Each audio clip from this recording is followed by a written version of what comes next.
blocks and the positioning thing. So I hope that part is clear. If you have any doubts regarding that, would like love to discuss on that. Okay. Okay, sir. And so probably we'll be moving forward today with the styles and like try to complete some other topics. So if you have any doubts related to, let's say, the assignments or the previous topic completed, like, feel free to ask. Yes, yes. Okay, sir. Sure, sure. Right. So let's wait for a minute and then we can begin. Okay. Yes, yes. Okay.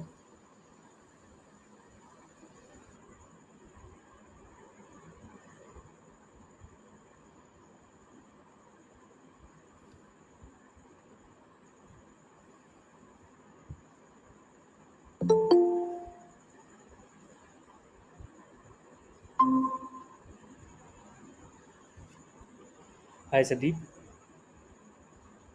Hi. All right. So we are profess. Okay.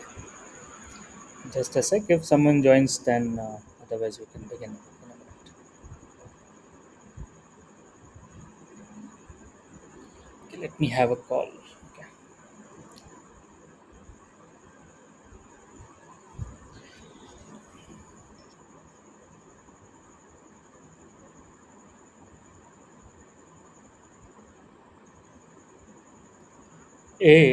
Class start कर दिए, जा नहीं पाए आना।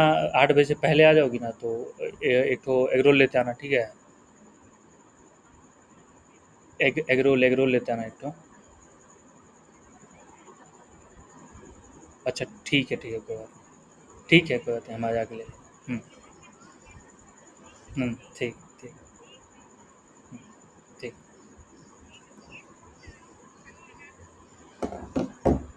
All right. Let me share my screen and then I guess we can start. So basically, the important topics according to CSS are, so there is something as box model which we discussed in the starting. Then the box model has some properties, margin padding, which we need to take care of. Then comes the positioning property we just saw in the last session, and we studied the flexbox thing. So flexbox is being a self-adjusting box, and which is like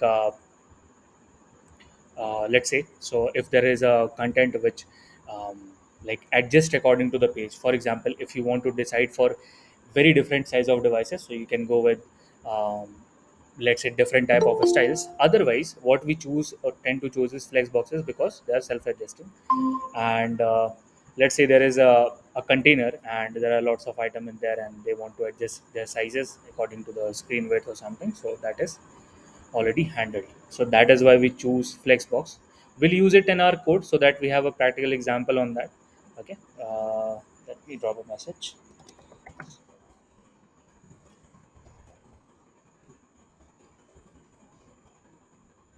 All right. Okay. So let's see what we are going to see next. And so the next part is which we are going to see. So we'll be discussing Git also. So and I want all of you to create your GitHub account. So how many of you already have a GitHub account? Anyone already having a GitHub account? Uh, like logging in with our Gmail ID, right, sir, into GitHub. Yes. So GitHub will be a central repository. So whenever you do a project on that, so we'll be pushing our code on that one. Okay. Okay, okay, got it, sir. And we'll see that when we create our HTML web pages, so we can deploy them online with help of GitHub. So that is why it becomes very important. All right. Oh, So maybe once we are done, so we are going to start with a fixed and fluid layout media queries. Okay. And then we will see a bit of Git. So that would be a something change the topic and it would be interesting. All right. Coming back to the point. So what is fixed layout and what is fluid layout? So this is the question. Now, in the last session, what we discussed was, let me open the code also so that I can type in something. Okay, so I had this. Just a second, guys. Let me open your folder. So,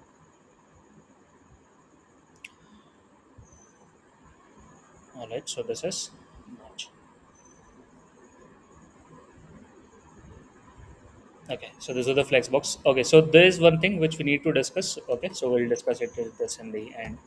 Let me create some styles. So I got some styles. Okay, so we'll just discuss that.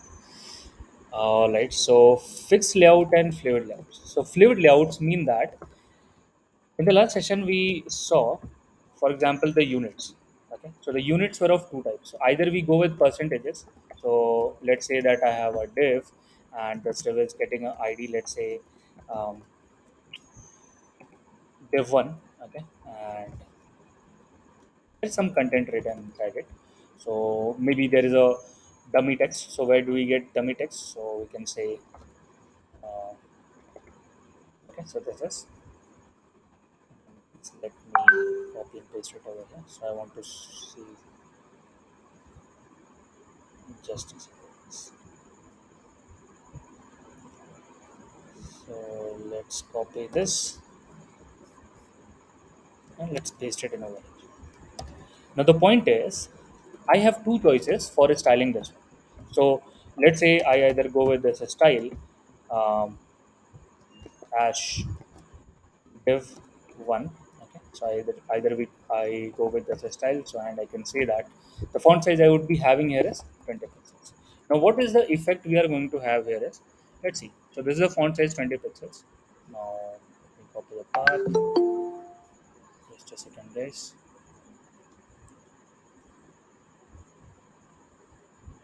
Okay.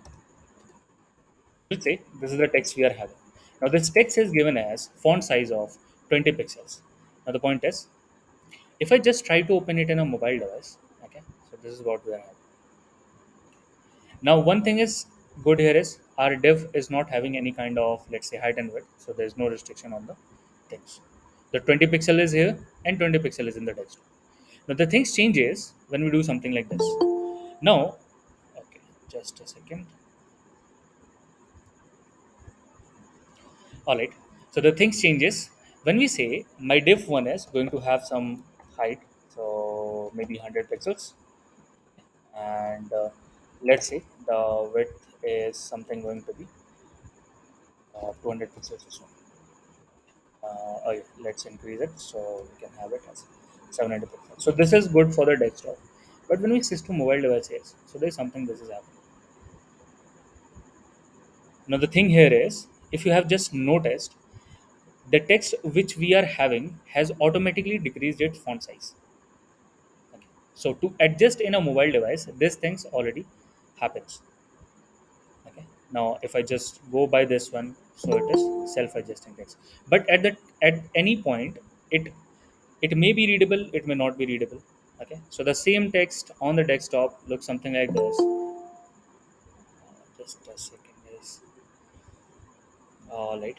So the same text we are having looks on the desktop like this, and when we switch to mobile phones, it is looking something like this. So either we go with some style. For example, let's say we can choose try to choose one REM or so. Okay, or maybe we can have some different styling. Okay, so either we go with these type of things, or there is one more thing which is doing this magnifying thing in our page. So if I just comment this line, we'll discuss what this line means, but I will just have a this line which by default coming over here is, it says meta name equals to viewport, content equals to device width, and initial scale 1.0. The job to magnify or like uh, enlarge our page, so magnifying our page, zooming in or zooming out of the page, is taken care by this meta tag. Now this tag says that whatever be the screen size, everything will be decreased accordingly with a ratio of 1.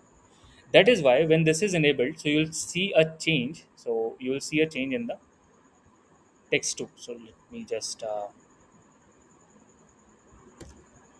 a refresh. Okay, so did I just comment it out or what?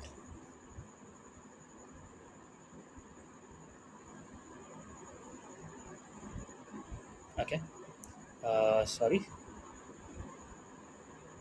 So we can see that things are working when this tag is enabled. Okay.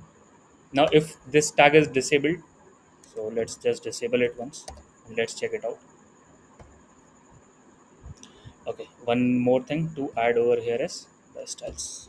So the height, let the height be 200 pixels and the width be 200 pixels.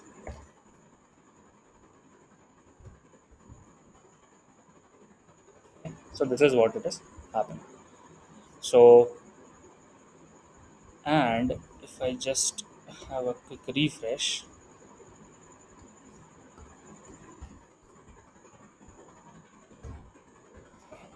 so this tag takes care that this magnifying or zooming in or zooming out is handled properly. So this is one thing. So this is one way to handle the um, different type of devices, how like how our page or content will be working on. So this is one thing. Another thing we have over here is we call as media queries. Now, how media queries work for different devices, and mostly we'll be focusing on the width itself, because in desktop or mobile phones, the horizontal scrolling we do not prefer to do the horizontal scroll. So most of the time we just scroll vertically in our page from top to down. So that is not an issue. The issue arises when we have to go the horizontal way. Okay, so we tend not to do this. All right. Now, how many of you know about media queries and how they work? Like, what are media queries and how they work? Anyone have used it till now? Like they are used to change the dimensions, like view to the user, like when the device changes. For Hmm. each device, we Okay. can give specific dimension. The visible area can be changed, Okay. visibility area, and so Just there will be three types or four types, like screen, print, mm-hmm. Okay.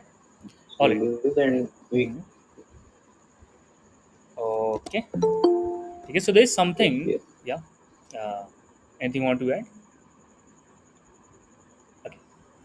So there's something called as. Just a sec, guys. These guys are still coming.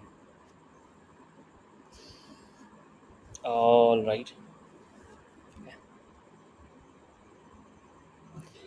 So let's see.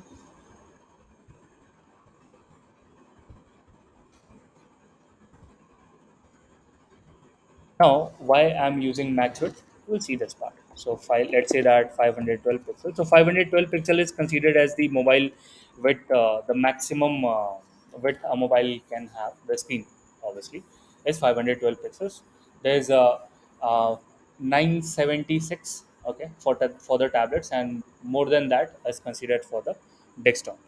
Now, if I write styles for this one, so this is the same div, and I'm going to write something different style for this one. And for that, let me add some coloring to it. So maybe this color here goes as black, and so that we can distinguish them.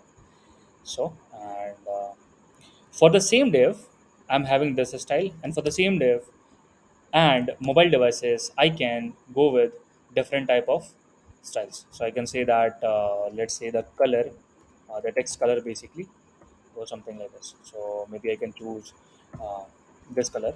Okay. How does this work? Let's see. So let me switch to desktop first. Let's have a quick refresh and let's switch to the mobile devices. All right. Okay. So this color is obviously not a good one. So let me change this part. But the point is, we can see that we can see that for different type of devices based on their weight, CSS offers different type of styling, and this can be used to target different devices. So either we serve different HTML for different devices. If you remember, there were like for the Facebook, they did m.facebook.com. So there's a completely different site for the mobile devices, and there were different site for, let's say, www.facebook.com for the desktop. So that was the one way.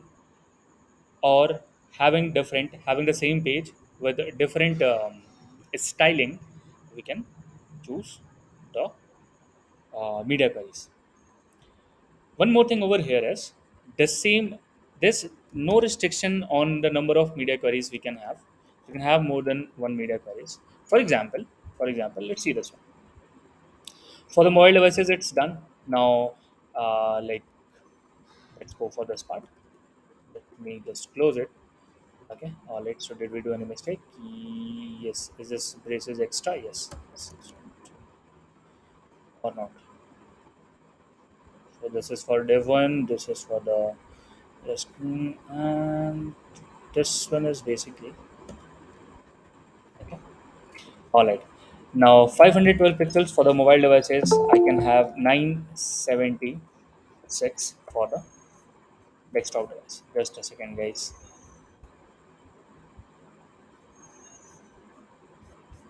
All right.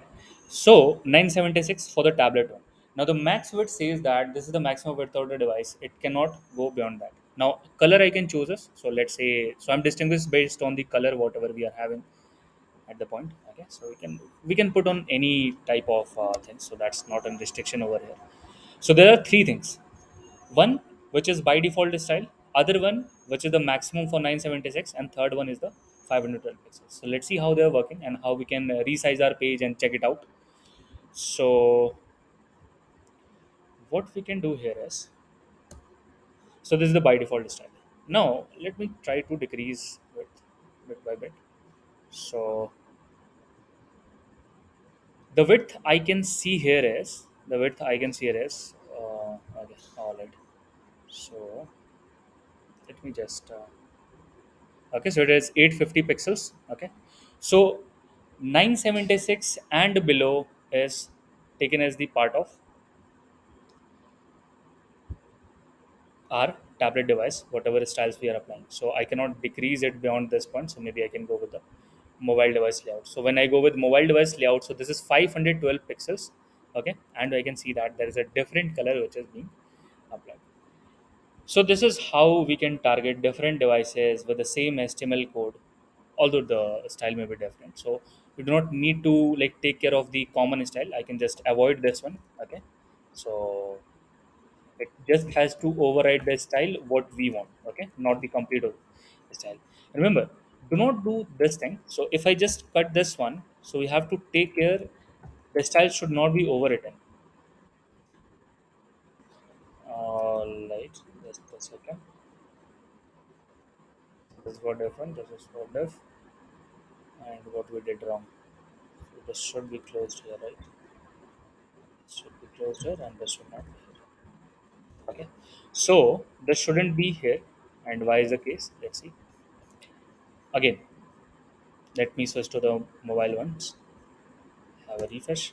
Okay, so you can see that now our tablet style is being applied. And why is that? Can someone explain why 976 is applied for mobile devices also, even though we have this 512 thing?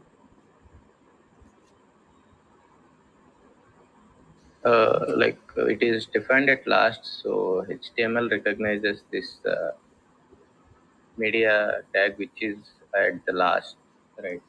Yes, yes, so overriding is taking place, right? So Yes, yes. we need to take care So, of this one. So just cut this so one. here minimum limit is zero only, right? So like minimum width, the Mhm. beginning width is zero only, right? When we specify a max width. Yes, maximum width. Yeah, width and height are generally positive, right? We do not have something as negative here. Okay. Yes, yes. Minimum value, like the beginning value is going to be started from zero pixel only, right? Yes, yes, yes, yes. Okay, okay, okay. All right. So max width is taken that that may not occupy the complete one, but that is the maximum width it can go. So that is what max width means. So there's a difference between width and max width. So width is just an absolute value, whereas Hi, max width, I yeah. have one question Mm-hmm. regarding the previous one. Okay. I think browser decide the minimum width. Is this right or wrong? Browser decide minimum width. Okay, min and max width. Yeah, See, the information we are getting, all the information for min and max width we are getting here is by the browser itself. That is very correct. Okay, so and that is stored in something called as the window property. Okay, so there is something window dot screen, and this is these are the things available. So this is how it shares the information with CSS. Okay, make sense? Okay. We'll discuss about these things, but yeah. So with 593 and yeah, so we'll discuss in JavaScript. So but yeah, this is having, so orientation is also there. So you see like when you switch your mobile devices, so that this is the orientation. So it says landscape primary, and everything is present in over here. So in this case, width and max width is going to be the same. So this is what max width it refers to. Otherwise, there will be horizontal scrolling. If I like go beyond the width of the device, so that is what we want to avoid, because no one wants to scroll in a horizontal fashion. Okay, so that is the whole and sole idea over here. The point is, this type of styling is called as desktop first style. Desktop first style means, why desktop first style? Because the by default style is applied to, That's yes. Now just the reverse one. So I hope you all of you have already guessed it. So when we say that min weight, so just the reversal of this one. So it is supplying to the min weight. Means that I'm just deciding first for the desktop, okay, and then later for the mobile. So I'll just swap the order. So okay. Now what will happen is the CSS, the browser will be reading this. Just a second, guys. So I'm messing with the braces today. Okay. Let me do a quick format. So you can just right click in over here, format the document, and that's it. You're good to go. So the point is, this is okay. Let's see how this is being applied now. Okay, so here we don't have any style, so which is black, and this blank element at 512 and 976. So what does this mean? Let's see. Now things have changed. So the things have changed. We see that this 976, this is getting the style, and when we just go for the mobile devices, so and you see this, so 512 pixels. So by default, now we are styling for, now we're styling by default for mobile. Mobile devices. Yes. So by default, we are styling for the mobile devices. And as we go forward, so it says 512 pixel is the min width. It means that at least 512 pixel is there. Okay. So that is beyond 512, it will be this color, and beyond 976, it will be 976. So this is mobile first and desktop first approach. So do you have any questions? So Pankaj says it is not clear to me. Just a quick revision, guys. See, media queries are solving a issue that I do not need to create different HTML pages for different devices, because I don't like, okay, I know my target audience, but I do not know my target devices. So the page can be opened anywhere. It can be tablet or mobile or this say desktop. But the point here is how to manage the style. I cannot leave it, okay, because we just saw, if we just hard code the style, we do not choose percentages, because this pixel is not going to help, so we have to choose percentage. Although for just for an explanation, I'm using the pixel. So you should be going with percentages, viewport width, viewport height, all those styles. Okay, but yeah, the point is, when we write a default style something like this, okay, and media queries, we use min width. Min width means this is the minimum, and beyond that. Okay, so minimum width and beyond that. So this line itself tells that I am writing for bigger screen. Are you getting the point, guys? What does this statement mean, min width? So I'm saying that this is the minimum and beyond. Okay, and once I switch this min to max, I'm putting a limit on the maximum width. It means that I'm styling for a smaller screen, right? uh, Uh, is the point clear? I now it is clear. Okay, all right. So okay, what's next do we have? So this is avoiding horizontal spelling, the same thing again and again. Okay, I wanted to discuss one thing, z index. How many of you know about z index? What is Z index? So it helps to overlap two elements to each other. Okay, all right. Yes, yes. It helps to overlap two elements over one another. Okay, but there's a catch. So there are some more restriction comes with Z index. Let's try to figure it out. So I will have two images here. Okay, and we already have talked about height and width, but there is something called as depth also.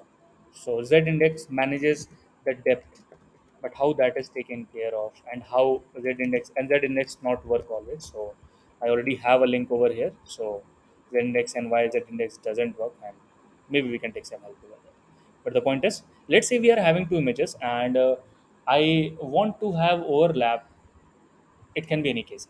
I don't like it can be any case over here. So you can have overlapping images. But yeah, let's see that.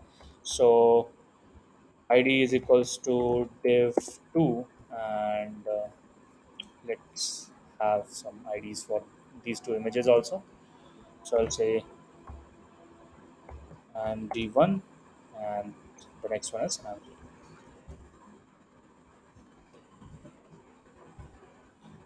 So this is image2, image1. All right, let's provide some style to this one.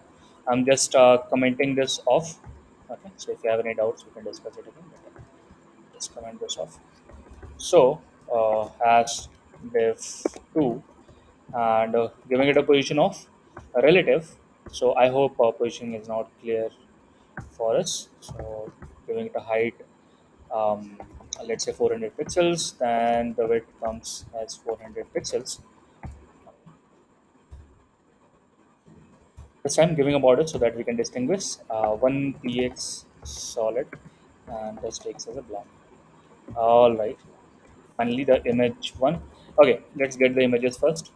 So any images will do. So I will say uh, math images.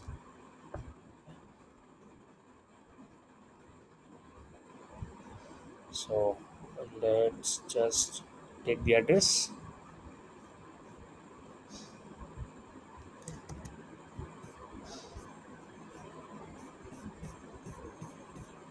That's a big one. All right. So the height goes as let's say 200 pixels, and the width goes as 200. I do not need to write pixels over here. So just for a quick, I shouldn't be writing the styles over here, but yeah, just for a quick, I'm writing the styles over here. So height, let's say 200, and the width, let's say. All right. So height and weight only work on case of what kind of elements? Height and weight. Block. Yes. So is image a block element? No, it's What? inline. So how is height and width working? Don't know. It is inline block element. Okay. Okay. Okay. So guys, we'll discuss about inline blocks. I guess I missed that one. Hello, sir. Yeah. Is image by default inline block, right? Yes. Images by default inline blocks. So height width is there and it appears on the same line. Okay. So all right. What's the next thing? Okay. So let me just open this one. Okay. So I already have it open. I just want to somehow I just want to overlap them.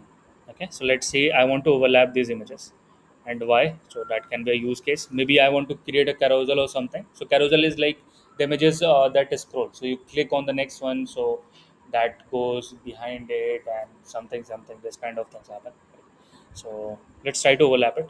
Okay, we'll see carousel part. Okay, maybe we try to build it, otherwise we'll see something in the bootstrap part. Okay, so giving this images, this is image 2 and I want to supply it as a position of absolute, and this has position absolute. So whenever we say position absolute, so it just like follows its relative parent. Now this div2 is the relative parent. Okay, and I can adjust top and bottom from here. Now just to have a quick recap, What will happen if I just remove this position relative?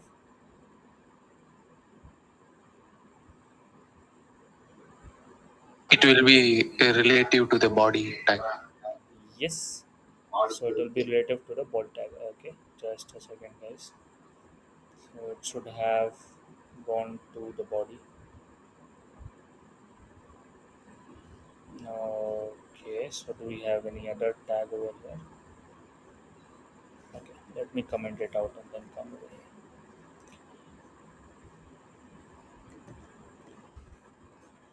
So let's try this again. If I set the position as a relative, and okay, let's apply some top and then you can check it out. So the position as absolute, okay, yeah, the position is absolute and all it. And I want to have the top as, let's say, 200 pixels.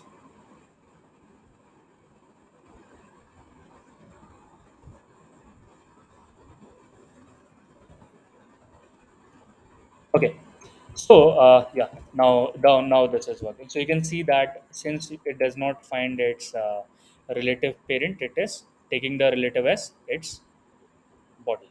Okay, so that's an correct answer. But yeah, the point we are going to discuss here is z index, and let me re-enable it. Okay, so yeah, now once position relative, so it is taking a relative for the whatever be the immediate relative. Okay, all right.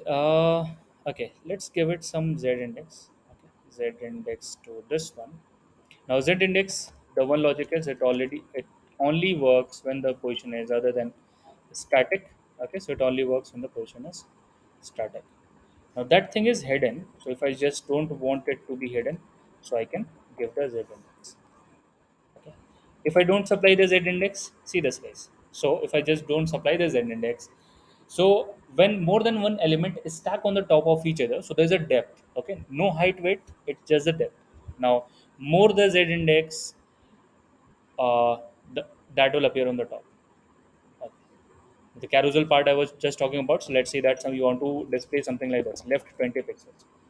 So maybe not completely overlapping it, maybe some styles, so let's say half overlapping, some these kind of images. So you can just go with the Z index. So this is achieved by Z index. Is it clear, guys? Z index being clear? Other Yes. than statics, right? Yeah, not static. So position should be other than static. Okay. Although for the rules, I do have a link. So Stack Overflow is our friend now. Okay. So if you have any doubts, like please feel free to follow. Just cheat from here. Okay, that's the point. That is how we learn. That's how all the developers learn. So if something does that index property does only works on the element position value other than static and these other things. There's also a sticky that is supported in the Firefox. So they have, so most of the time we'll find all the answers, and if you don't find, we'll have some discussion on that also. Okay, but yeah. So the things remaining for us to discuss. Okay, semantic tags we already have discussed. So this is that. The things remaining for us to discuss. How many of you have used this UI? How many of you know about gradients? How many of you know about gradients? What are gradients? I think it helps to create a background with Mhm. different colors. Uh, yes, it helps us to create background with different colors. Just for a quick overview, guys, see this one. So I will say uh, background, and let's say linear gradient, and you can see that there's a, okay. So linear gradient 45 degrees. We have some other values for this one. So it is around left to right and something. So okay. So 45-degree black, and this is just transparent. Now I can choose another color over here. Just see this, guys. Just so interesting. So black, I can say red. So see this. See, you guys notice the background over here.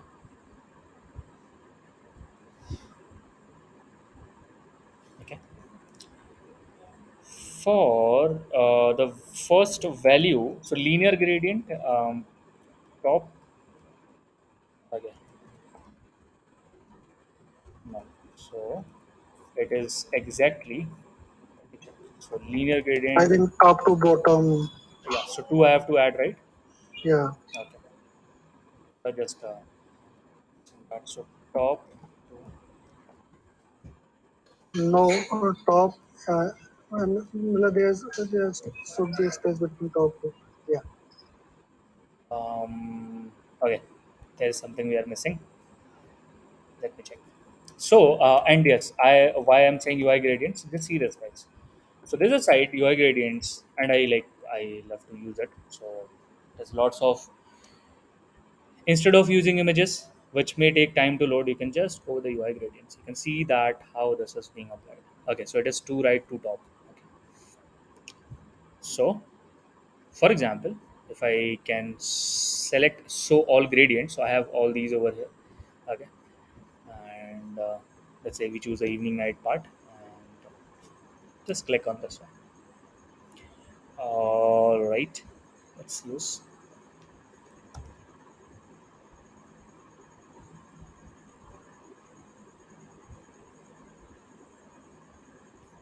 Let me supply it over here. It's coming with the background tag also.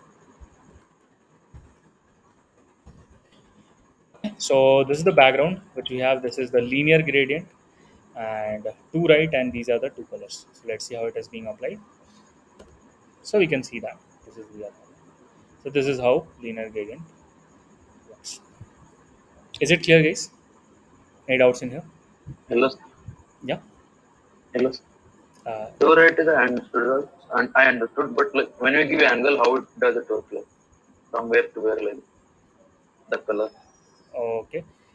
Angle is basically like, so this start from the x and y axis. So okay, let me put a thing over there. So two right is just directing from left to right, whereas 45 degrees is just half of the angle, which is basically the 45 will be covered in one color, and the 45 will be covered, and the other complement of 90 will be covered in other color. So let's see that also.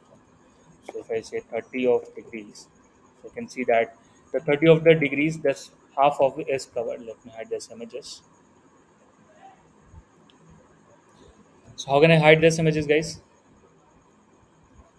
Display none. Yes, display none. And this brings, okay, so we'll discuss this thing later, but let's come back to the point. So you can see that, so the 30%, the first one is effective, and after 30% for the 60% of the display, which is defining the angle, let us applying for the other color. So this is how degrees work. So you increase the degree, just make it 60, so the things reverses. So let's check that also. So just go on checking, so we can see that.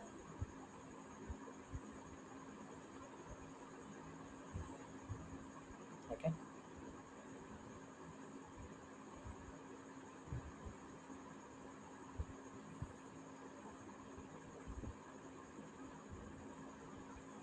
All right. And what happens if we have 0 degrees? So maybe it's a combination of all of them. So just starting from either we 0 degree. So this is the 0 degree, right? And just tilting along the x-axis, it will provide the gradient.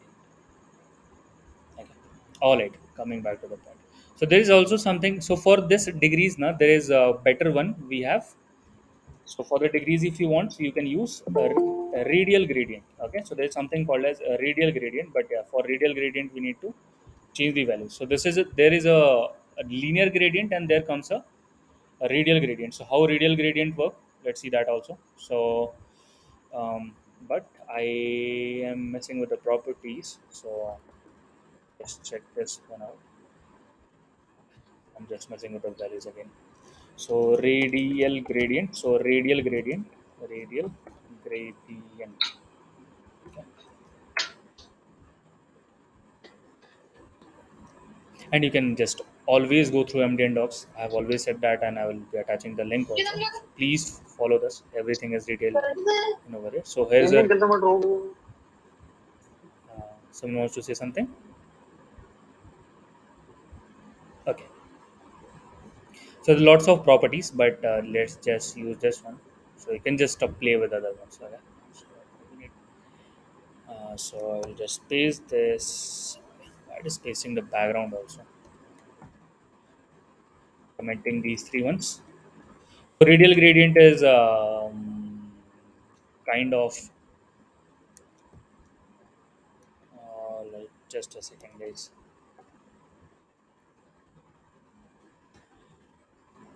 Okay, let me cut this one.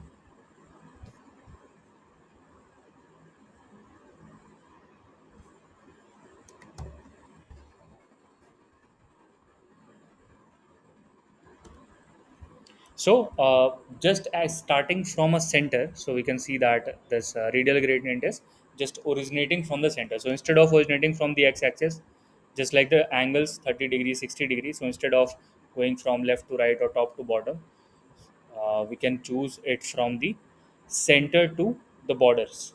So we have it over there. So there are some other values. Just check it out. Okay, combining more than one colors over here. Okay, but yeah, not used that much. Use linear gradient. So UI gradients is the site where you can refer to. All right. Now next thing we'll be starting with the lecture of animation and 3D space. But before we go through that, let's talk about Git and GitHub. Okay. So let's see.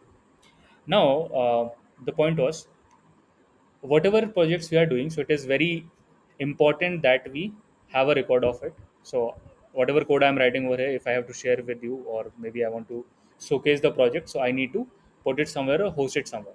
Now the solution is provided us by GitHub, and how that part works, let's see, and why Git was used in the first place. So that is one important, very important question. So we'll discuss that part also. So if you haven't already created a GitHub account, please create a GitHub account. So you can just go to GitHub and like have your account over there. So and all the projects you create should be adding the repositories over here also. Okay. So we'll see the demo today. Okay, how do we post a website and how Git works. So that's the point. But before we do that, so just a second, guys. I need to take a screenshot. As present, okay, and I'm not getting the total view. Just so and the attendance sheet. Like there are some issues in the attendance sheet. So I'll just edit the history today. So if that is solved, I will take it. Otherwise, I will mark it myself. All right. Coming back to the point. Now, previously, what happened is, if you have already seen, guys, on Play Store there are different versions of the same app. So let's say after a month, there's a new version of your application, or let's say 4.1 is there, then 4.2 and something is coming on. Now, every time we create or we do some changes in our project, let's say this is my HTML file and I want to do some changes in it. So every time I do a change, so there is one way to do that. Either I have copies of my page in a separate folder, naming that this is 4.1, this is 4.2, or this is 4.3. This is good for having low number of files. But when we move to industry, so there are several files in a single project. It may lead to 100 files to, let's say, 3,000 and maybe to 10,000 files per project. Now, for every different version, if we have different, like we are storing the total files, that is a highly unoptimized way to do things. So this is one thing, storage. Second part, and that is very very important, that let's say that previous HTML code was looking better, but I added some style and now it is looking not so good and user are not coming on my page, and I just want to go back to the previous state. Again, the solution may be, what can be the solution here if you want to fall back to the previous one? Can I say that I will keep a file with marking 1.0, 1.1, 1.2? Yeah, that is a way, so I can go with that part, but that is also creating the same problem. Okay, and the same thing, how do we, so should we store the copies of everything over here?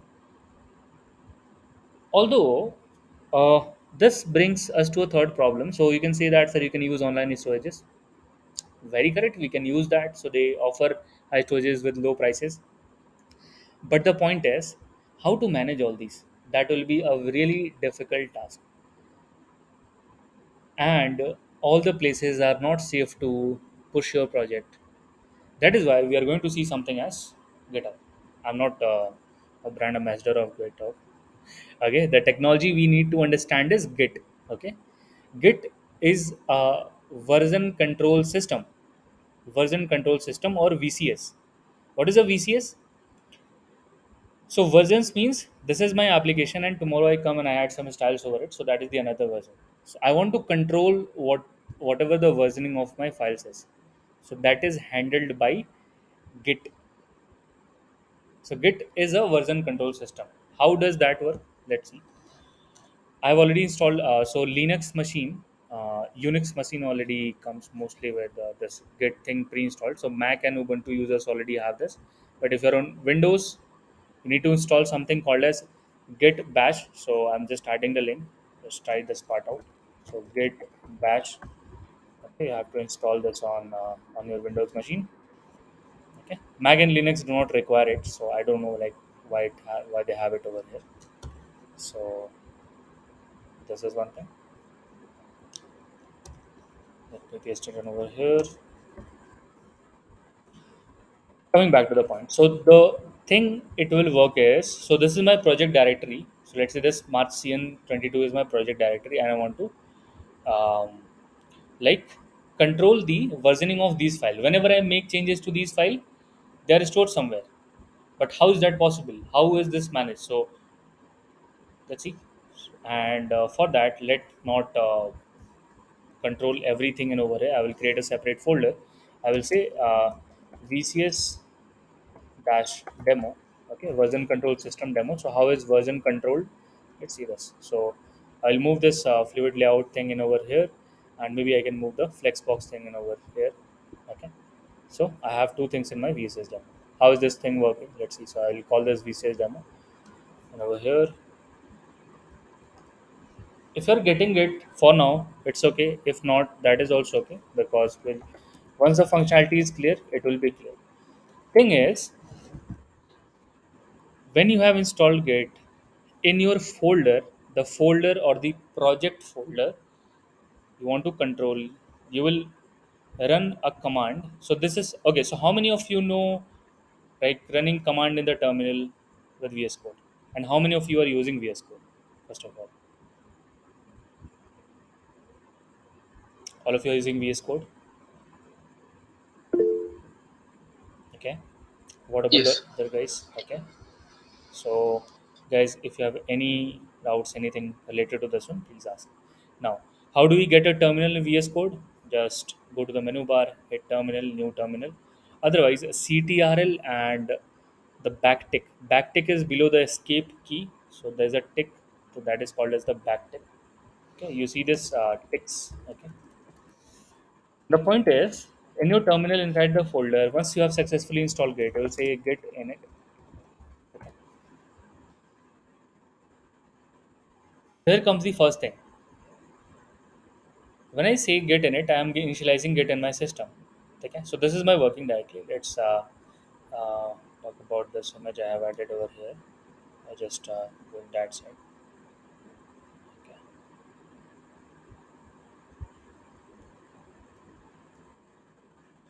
so this is my working directory. Okay, and this is the Git thing. How version is maintained?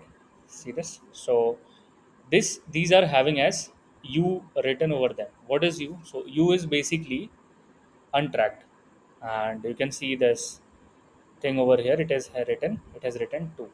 Now this 2 means there are two changes in different files. So 2 means two files have some changes.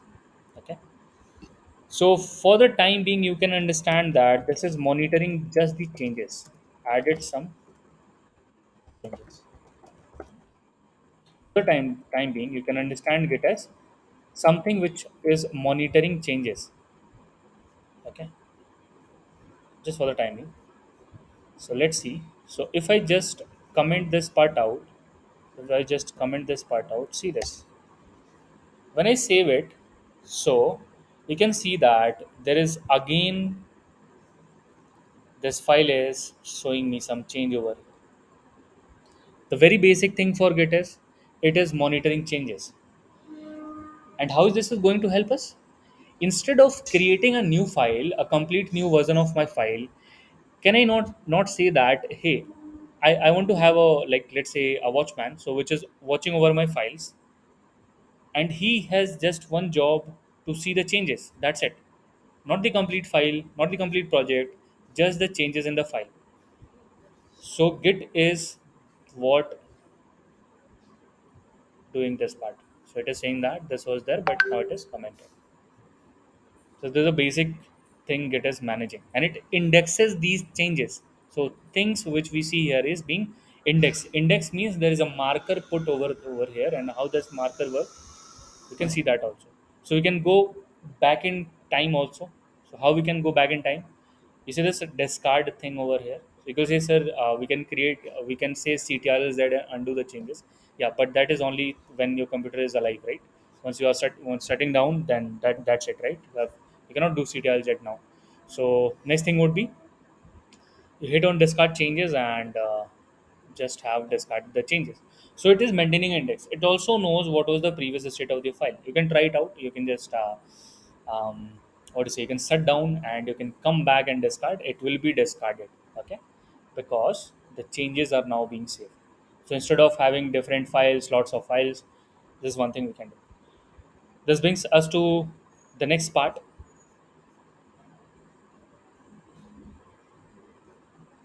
So for one command is git init, okay, one command is git init. Second command is git add. So there are two commands we have ran till now. So one command is git init. Second command is git add. Git add means git add dot means I want the watchman to track of my all the files, and if I want to track the single file changes, so I can say I let me add my file flexbox.html. Okay, is this one. So dot html. Okay, so I just want to track a single file, so I can say git add. Git tracking changes, first command git init, second command git add. Just two commands are we have seen till now. There comes the third command, which we have git commit. There's the third command which says git commit. It will say added git to project. This is the third command. Git init, git add, git commit. Commit means we are committing. We are committing means we are saying that these changes are finalized.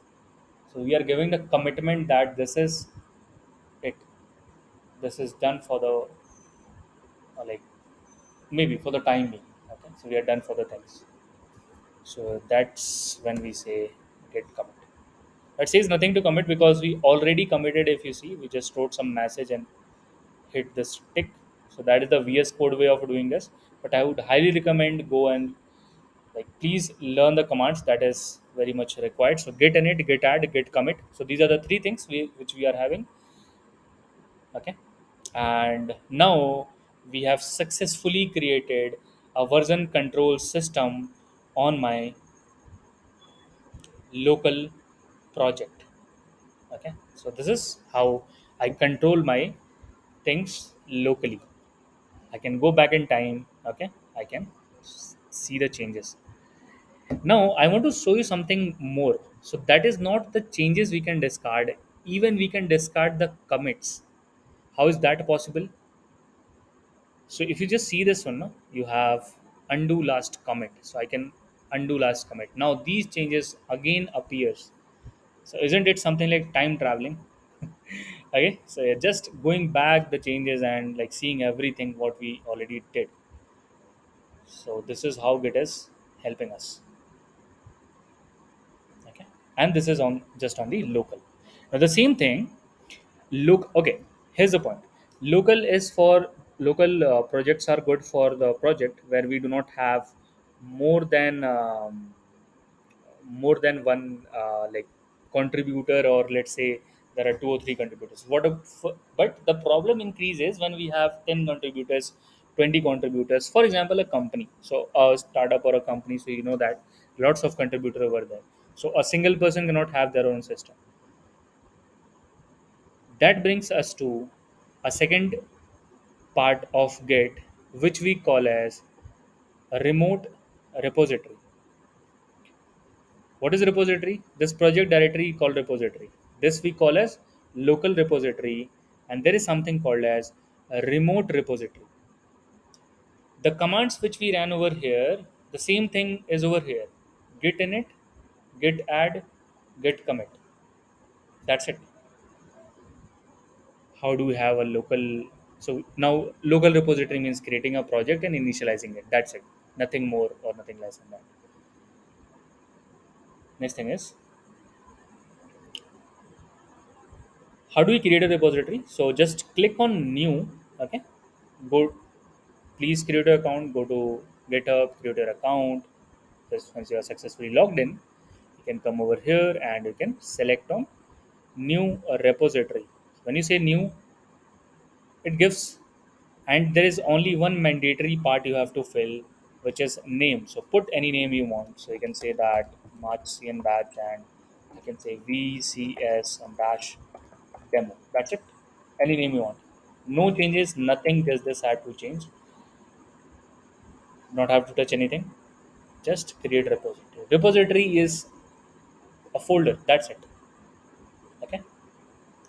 This will show you some commands. Now let's have a quick look on the headings, not the commands. Okay, just the headings. Quick setup. You have already done this thing of this kind of thing before, but we do not need this. We already have a repository. Or create a new repository on the command line. No, we already have this also. Or push an existing repository from command line. Yes, we need this. We already have a repository. It's saying the existing repository. So these two are not for our use. This is for our use. If you see the second one, these things, didn't we do this already till here, like the commit part? Git init, git add, git commit. So these three things are already done, and the second one is just the three things which are remaining.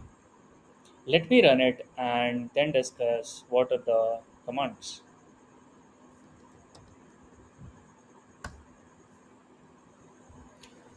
Why do we need a remote repository? First thing, so that collaboration can be there between teams.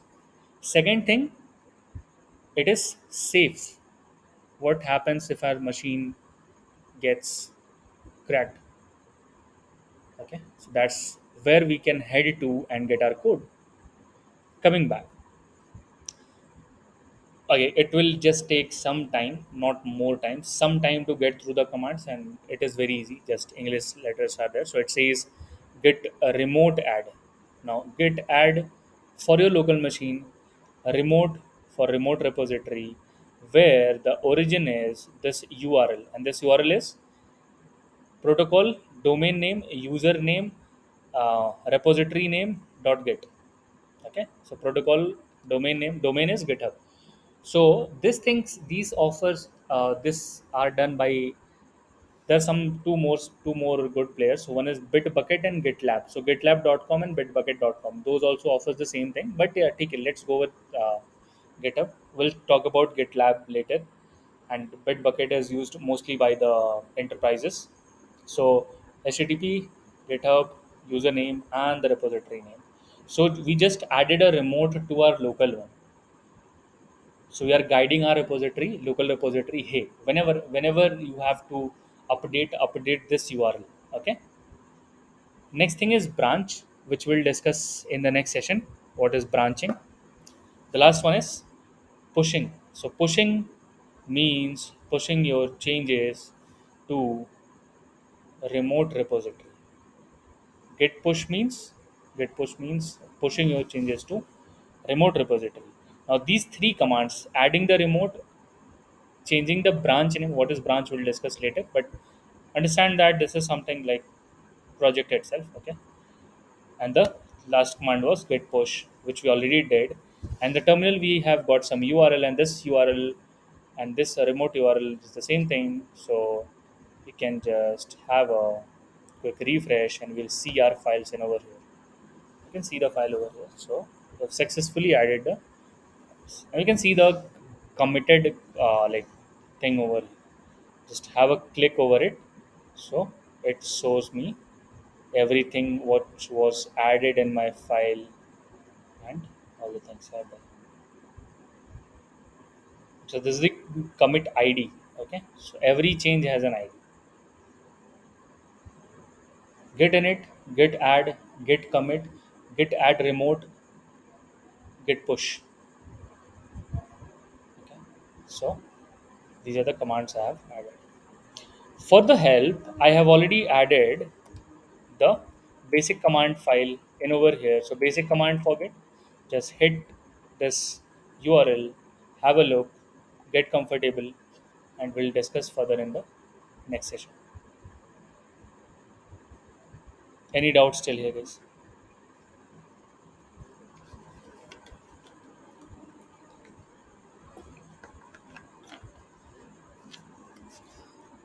If you have any doubts, you can just check it out. Okay. So for the Google recordings, I already have them on YouTube. Uh, I will share the channel with you guys, so you can just have a recap of the videos. This brings us to attendance. I have a next session. Otherwise, I would continue things. But anyways, we'll have maybe 1.5 or 2 hours class next one. Okay, so that we can cover things up. And we're mostly the end of the HTML and CSS part. So we'll be discussing Bootstrap. Would highly recommend all of you to get done with your HTML CSS project so that we can easily switch to JavaScript. All right, let me find the link. So this is the mark sheet, right? I guess it's not yet corrected, but yeah. If you guys can, okay, let's do one thing. I already have the screenshot. Let me have it again, and I'll mark it for you guys. Just a second. So, and any doubts, any feedback you have for the class, like please feel free to tell. Okay, so we'll work on that. Thank you so much, guys. Let's meet in the next one. Bye. Thank you, sir.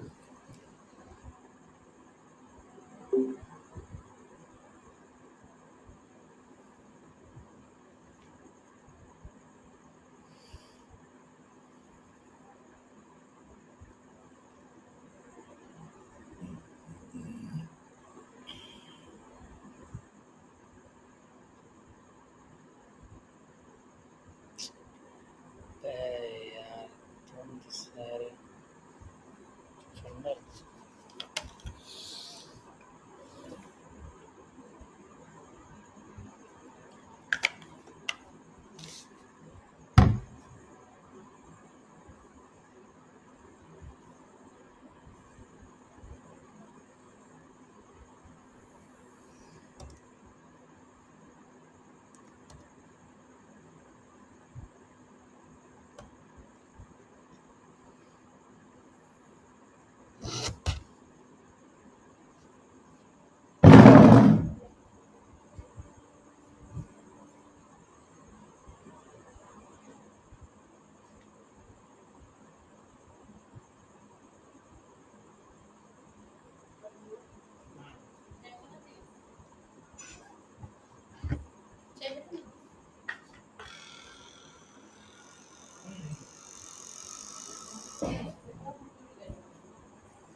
किसका क्या हो रहा party हो रहा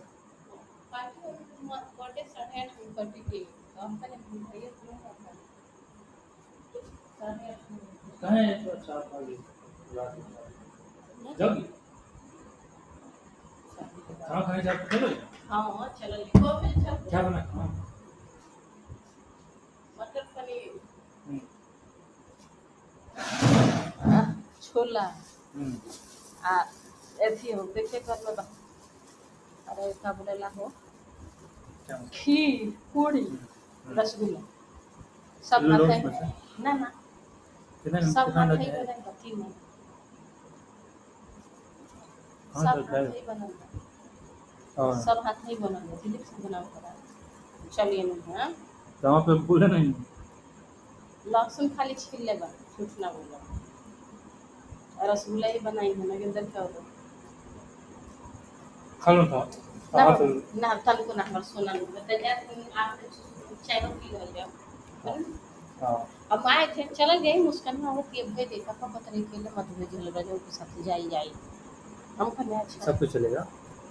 अरे छोड़ दे के खो खटाई तो ना कहाई पापा से अब का करियो समझ लइका बड़ा समझ अंकल नहीं। पापा एकदम मन लगते हैं अब बाहर में जाती होती तो उनको अकेले भेजने लायक नहीं है। हाँ अब जाके बबलू को पता नहीं क्या हुआ है